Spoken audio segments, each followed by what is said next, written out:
पहला अध्याय उसका 18 से लेकर के 31 तक का वचन आज हम लोग देखने जा रहे हैं। उसमें ये पूरे वचन यानी पहला कुरिन्थी पहला अध्याय 18 से लेकर के 31 तक के वचन की मुख्य विषय, मुख्य जो सब्जेक्ट है वो ये है, परमेश्वर की बुद्धि की तुलना में मानव बुद्धि निष्क्रिय है। परमेश्वर की बुद्धि की तुलना में मानव बुद्धि निष्क्रिय है। क्या मतलब? सिंपल भाषा में जब हम लोग कहेंगे तो कैसे बोलेंगे उसको? कैसे बोलेंगे? आपका और मेरा बुद्धि अगर हम परमेश्वर का बुद्धि के साथ तुलना करेगा तो हमारी बुद्धि क्या है? बिल्कुल निष्क्रिय है। Nothing, you can not do anything, is nothing ना, हमारा बुद्धि नथिंग है, कुछ भी नहीं। सो अब देखना पौलुस इस विषय को क्यों इस प्रकार बहुत ही गंभीरता से क्यों कहता? क्योंकि यहाँ पर दो समूह को पौलुस जिक्र कर रहे हैं। दो समूह कौन कौन है? वो दो समूह, एक तो यहूदी है और दूसरा कौन है? यूनानी है। यहूदी और यूनानी, यहूदी कौन है? जो परमेश्वर के द्वारा चुना हुआ लोग, परमेश्वर ने उनको एक विशेष कार्य के लिए चुना, ये सब हमें मालूम है। यूनानी कौन है? जो गैर यहूदी, जो यहूदी नहीं है, वे सब उसमें कौन? हम लोग भी उसमें आते हैं ना, हम लोग भी अन्य जातियों में यूनानी में आता है। लेकिन यहाँ पर यूनानी जब कहते तो ग्रीक लोगों को संबोधित कर रहा है, जिसमें उस कैटेगरी में हम लोग भी आते हैं। यहूदी लोग इब्रानी भाषा का इस्तेमाल करते हैं, हिब्रू भाषा की इस्तेमाल करते हैं, और यूनानी लोग ग्रीक भाषा की इस्तेमाल करते हैं। ये दोनों समूह के लिए यीशु मसीह का वर्णन करना या यीशु मसीह के बारे में सुनना समझना सब क्या है? मूर्खता है। ये ऐसी मूर्खता है कि वो इसका तिरस्कार ही कर रहा है। अब ऐसे क्यों हो रहा है? यहूदी क्यों यीशु मसीह का वचन को स्वीकार नहीं करते हैं? यूनानी लोग क्यों स्वीकार नहीं करते? आज भी हम देखते हैं ना, बहुत लोगों को ये पसंद नहीं। आपके प्रचार कई लोगों को पसंद नहीं है, और जरूरी नहीं कि आप हिंदू ही रहे, मुसलमान रहे या किसी और व्यक्ति रहे, मसीह लोगों को भी कई बार क्या नहीं लगता है? प्रचार अच्छा नहीं लगता है। तो कई लोग चर्च में बैठ के क्या करते हैं? क्यों? क्योंकि जब वचन सुनते तो उनको नींद आ जाती, माने कुछ ना कुछ गड़बड़ है उसके अंदर, शैतान कुछ ना कुछ कार्य कर लेता है। तो मैंने अभी एक वीडियो देखा था कल रात में। एक भाई है जो प्रचारक है, स्ट्रीट में प्रचार कर रहा है, इधर नहीं बाहर का है, स्ट्रीट में प्रचार कर रहा है। वो अपने माइक में यीशु मसीह के बारे में, दंड के बारे में, न्याय के बारे में, पाप के बारे में सब धड़ाधड़ प्रचार कर रहा है। लेकिन वहाँ के कुछ लोग, स्थानीय लोग हैं जो लेस्बियनिज्म को, यानी लड़का लड़का लड़की लड़की जो आपस में शादी कर सकते हैं, उस विचार को मानने वाले लोग हैं। उनका एक बड़ा झुंड वहाँ पर खड़े थे और वे भी क्रिश्चियन हैं। तो वे लोग आकर के इस प्रचार को क्या कर रहे हैं? रोकने की कोशिश। लेकिन लोग इसको पसंद नहीं करते हैं। ये शुरू से है, जब से परमेश्वर का वचन का स्टार्टिंग हुई तब से लेकर के ये आप देख सकते हैं, लोग यीशु मसीह को प्यार नहीं करते, पसंद नहीं करते, ना ही उसका वचन को प्यार करते हैं। प्यार करते हैं ना, कड़वापन किसी को अच्छा लगता है? कड़वापन, जो बिटरनेस जो चीज होता है ना, जो वो कड़वा है, वो कड़वा कोई पसंद नहीं करते हैं। पर वो कड़वा आपके जीवन में बहुत कुछ कर सकता है। जिस लोगों को जो शुगर की बीमारी है, या आप देखिए जड़ी बूटियों के जितना भी औषधि है ना, मेडिसिन है, वो कैसा लगता है आपको? कितना लगता है? कड़वा लगता है। लेकिन वो चीजें आपको क्या करता है? जड़ से आपका बीमारी को नाश कर देता है, जड़ से खत्म कर देता है। यीशु मसीह का वचन भी ऐसा ही है, कड़वा लगता है, लेकिन एक बार वचन आपके हृदय के अंदर आ जाते हैं एक बार वचन हमारे हृदय में काम करना शुरुआत करते हैं तो मान लीजिए आपका जड़ से आपको जो प्रॉब्लम है, समस्या है, आपकी जटिल समस्या कुछ भी क्यों ना हो, वो खत्म हो जाता है, जड़ से खत्म हो जाएगा। It will destroy from the root. अब आप देखिए ऐसे यहूदी लोग यीशु मसीह पर क्यों विश्वास नहीं करते हैं। मैं जल्दी से जल्दी कुछ बात बताऊंगा। यहूदी क्या प्रॉब्लम है उन लोगों के लिए, यहूदी लोग क्या करना चाहते हैं, वहां पर कहा यहूदी तो कौन सा, दोनों लोग यीशु मसीह पर विश्वास क्यों नहीं कर पाते क्योंकि यहूदी लोग क्या चाहते हैं, चिन्ह चाहते हैं, और यूनानी लोग क्या चाहते हैं, वो लोग को ज्ञान की खोज में रहता है। हाउ टू गेट विजडम, है ना, बुद्धि कैसे मिलेगा, ज्ञान कैसे मिलेगा, उसी में पड़ा रहता है। और यहूदी लोग क्या देखना चाहते हैं, चिन्ह देखना चाहता है। आज मसीह लोग भी बहुत सारे ऐसे हैं ना, आज अब देखिए जहां पर चिन्ह चमत्कार दिखाता है लोग, वहां पर भीड़ों की भीड़ जाते हैं, वहां इकट्ठा होता लोग, बोतल सब लेकर के जाते हैं ना अपने पास में। मैं कई जगह पर जाता हूं तो लोग बोतल का पानी लेकर के आते हैं, बस थोड़ा सा प्रार्थना करके दे देना बोल देते, बोतल लेकर जाते हैं। कई लोग, मैंने एक बार आपको कहा ना, कई जगह पर एक बोतल पानी को 50-50 रुपए करके लोग बेचते भी हैं। ये आप देखिए चिन्ह और चमत्कार देखना लोग पसंद करते हैं।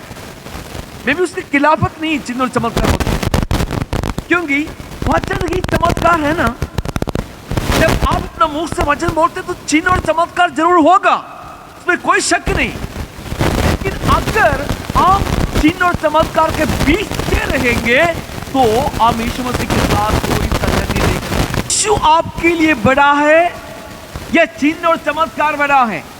Who is bigger in your life? Is it sign or wonders or Jesus Christ? कौन बड़ा है? Jesus Christ is the highest priority in our life. यीशु मसीह ही सबसे बड़ा है, चिन्ह और चमत्कार बड़ा नहीं है। यार सब लोग बोले चिन्ह और चमत्कार बड़ा नहीं है। कौन बड़ा है फिर? ताली बजाए उसके लिए हम लोग, हालेलुया, आमेन। चिन्ह और चमत्कार बड़ा नहीं है, लेकिन चिन्ह और चमत्कार मसीह लोगों के जीवन में होता है। हर रोज हर समय चिन्ह और चमत्कार को हम देखते हैं हमारे जीवन में। आप लोग नहीं देखते? तो मुंह देखने में ऐसा लगता है कि कभी आपने चिन्ह और चमत्कार को देखा? वचन ही चिन्ह और चमत्कार है, क्योंकि वचन देदार ही हुआ है और हमारे बीच में। एक बार फिर वचन को पढ़िएगा 22 और 23 को। यूनानी ज्ञान की खोज में है हम, परंतु हम तो, ये तीसरा एक ग्रुप है, तीसरा ग्रुप है ना, कौन है? तीसरा ग्रुप कौन है? हम लोग, है ना। यूनानी एक जगह पे है, यहूदी एक जगह पे, वे लोग वचन को पसंद नहीं करते क्योंकि उनका कुछ और मकसद है। लेकिन you and I, we are preaching the crucified Christ. हम उस पर चढ़ा हुआ प्रभु यीशु मसीह का प्रचार करते हैं। अब उसके लिए पसंद है कि नहीं? अब देखना यहूदी लोगों का प्रॉब्लम क्या था। यहूदी लोगों का प्रॉब्लम यह है, क्योंकि ये देखिए यहूदी चिन्ह और चमत्कार नहीं हुआ तो सुसमाचार उनके लिए एक टोकर का कारण बन जाता है। जब प्रचार के समय में चिन्ह और चमत्कार नहीं होता, उनके लिए क्या हो जाएगा? ये प्रचार है टोकर बन जाएगा। अरे यार, पास्टर जी ने प्रार्थना किया था तो मेरा पेट का बीमारी नहीं गया, वो मेरे लिए कैंसर था, मेरे लिए पास्टर जी ने प्रार्थना किया लेकिन कैंसर से मैं ठीक नहीं हुई। हम हमें ठोकर का कारण बनता है। वो बोलते ना कि वो वाला पास्टर के पास जाएगा तो क्या हो जाएगा, हम चंगे हो जाएंगे। आजकल बहुत सारे लोग पंजाब की ओर भागते हैं, बोलते हैं कि वहां पर पास्टर लोग हैं, वो प्रार्थना करेगा तो क्या हो जाएगा, चंगा ही हो गया। यीशु मसीह क्या बटे हुए हैं, यीशु मसीह वहां वो लोग प्रार्थना करें तभी चंगा ही देगा। तो विश्वास के साथ आप बोलेंगे तो आप जहां कहीं भी बैठे हैं, आपकी जगह पर परमेश्वर कार्य करेगा। उसके लिए आपको भागने की जरूरत नहीं, हमारे कलीसिया में, अपने कलीसिया में हो जाएगा। कई लोग कलीसिया छोड़ के भाग जाते हैं, है ना, बोलते यार हमारे कलीसिया में जाने से ऐसे से कुछ होता नहीं, हमारे उधर प्रार्थना करने से बीमार चंगे नहीं होते, हमारे उधर प्रार्थना करने से कुछ नहीं होता है। क्यों नहीं होता? क्योंकि आपका कारण है नहीं होता है तो। आमीन। चिन्ह और चमत्कार सब कुछ हमारे मुंह में, हमारे पास जो वचन है उसमें है, उसके लिए आपको ढूंढ कर जाने की जरूरत है नहीं है। आप यहां पर देखिए, चिन्ह और चमत्कार नहीं होगा तो क्या हो जाएगा? ठोकर हो जाएगा। लेकिन पक्का विश्वासी कभी ठोकर नहीं खाएगा। आपके जीवन में कोई बीमारी से आपको चंगा मिले या नहीं मिले, तो भी आप यीशु मसीह के साथ चलेगा, यीशु मसीह को कभी नहीं छोड़ेगा। आपकी बीमारी चंगा होना, आपके जीवन में कुछ अद्भुत घटना ये बड़ी बात नहीं। और वचन आपके साथ है, यीशु मसीह आपके साथ है, वो आपके बीमारी से बड़ा है। सब लोग बोले बीमारी से बड़ा है, हमारे दुखों से बड़ा है, मौत से बड़ा है, और सब चीजों से वो बड़ा है। वो अगर है तो ये कभी ठोकर का कार्य नहीं बनेगा। अब दूसरा, ये लोगों के एक प्रॉब्लम क्या था? यहूदी एक उस सोच में थे, या ये सोच में हमेशा रहेगा, यीशु रोम साम्राज्य को नाश करेगा और चिन्ह और चमत्कार करेगा। कई सालों से यहूदी लोग उसके इंतजार में था, कौन आएगा? मसीहा आएगा, हमारा एक राजा आएगा, हमारे साथ काम करके, यानी राजा बनकर रहेगा, हमारे ऊपर काम करने वाले रोमी साम्राज्य को हमेशा के लिए क्या करेगा? नाश करेगा। तो उनका ये विचार था, वो उसी धुन में था। ध्यान से सुनिए आप, वही धुन में, वही विश्वास में, वही इंतजार में था, एक राजा आ जाए और रोम साम्राज्य को क्या करे? नाश करे, और परमेश्वर का राज का स्थापना करे, हमारे लिए एक अपना राजा हो जाए। वही विचार में था वे। लेकिन आपने देखा कि यीशु मसीह आने पर उनको ऐसा लगा नहीं है। नंबर 2, दूसरी एक और विचार उनका था, वो यही था, दाऊद का सिंहासन पुनर्स्थापित किया जाएगा और राजा दाऊद का गद्दी दोबारा स्थापित होंगे, उसमें राजा के रूप में मसीहा रहेगा। मसीहा, ये दोनों चीज नहीं हुआ। नहीं, क्या नहीं हुआ? यहूदी लोगों का सोच था कि यरूशलेम में यीशु मसीह आकर के राज करेगा, यानी रोमी लोगों को क्या करेंगे? नाश करेंगे। आदाश उनको एकदम से लड़ाई करके, युद्ध करके उसको नाश करेगा, और वो राज का स्थापना करेगा। क्योंकि काफी साल से यहूदी लोग कैसे थे? दुख में था, परेशानी में था, और ये रोमी लोगों के अधीनता में थे। जैसे हमारे भारत में ब्रिटिश लोग हुक्म कराए थे ना, उसी प्रकार रोमी लोग यहूदियों के ऊपर जो है हुक्म कर रहे थे।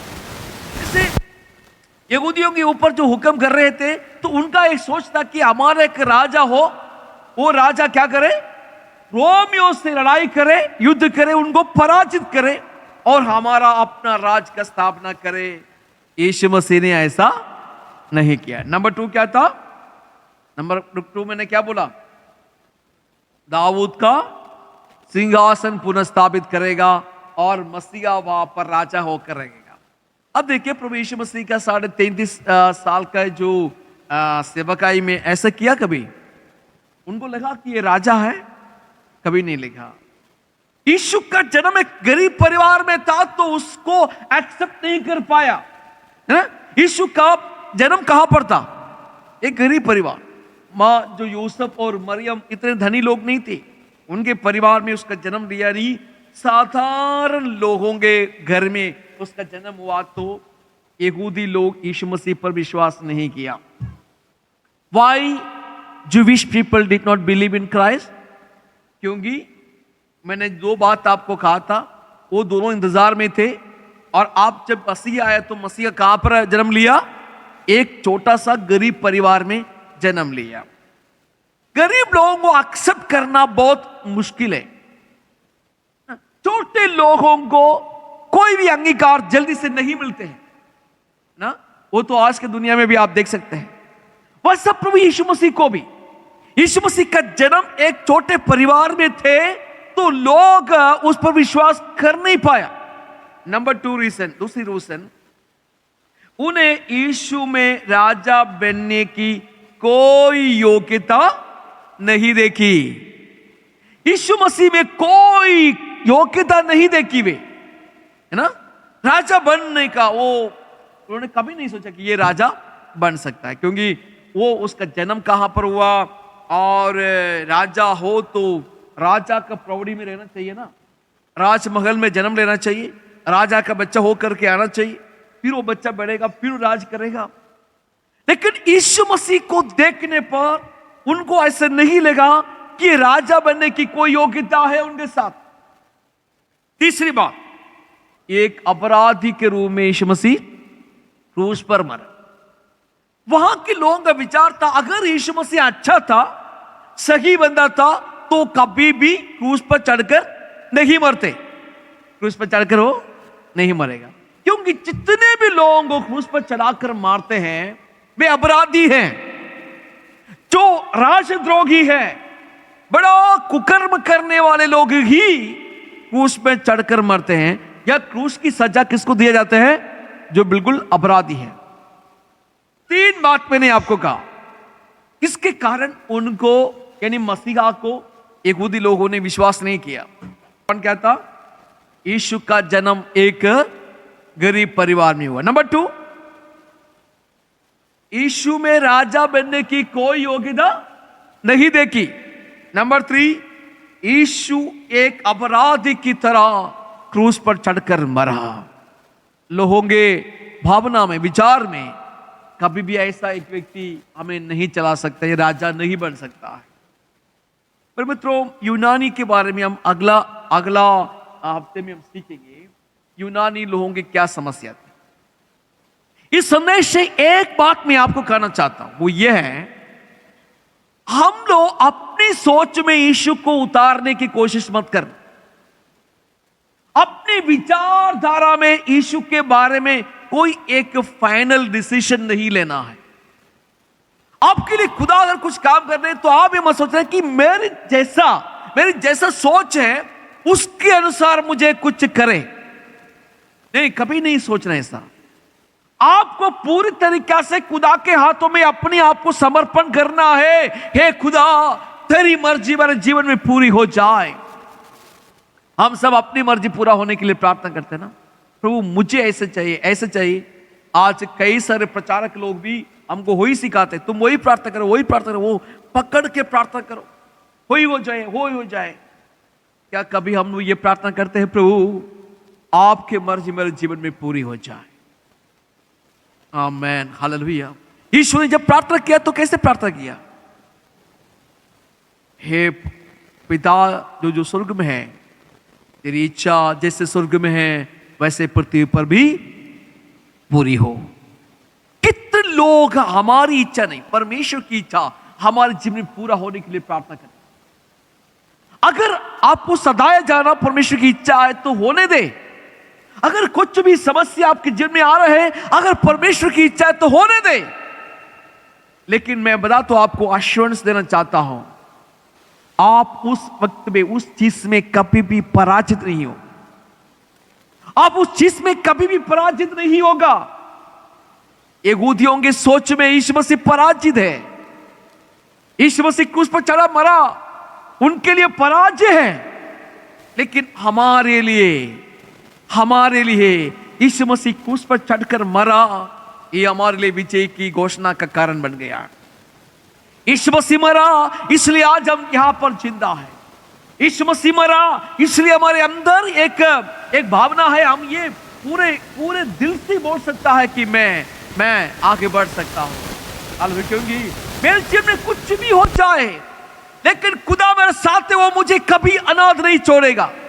वो कभी मुझे छोड़ेगा नहीं, मुझे कभी अनाथ नहीं छोड़ेगा, क्योंकि यीशु मसीह मेरे साथ है।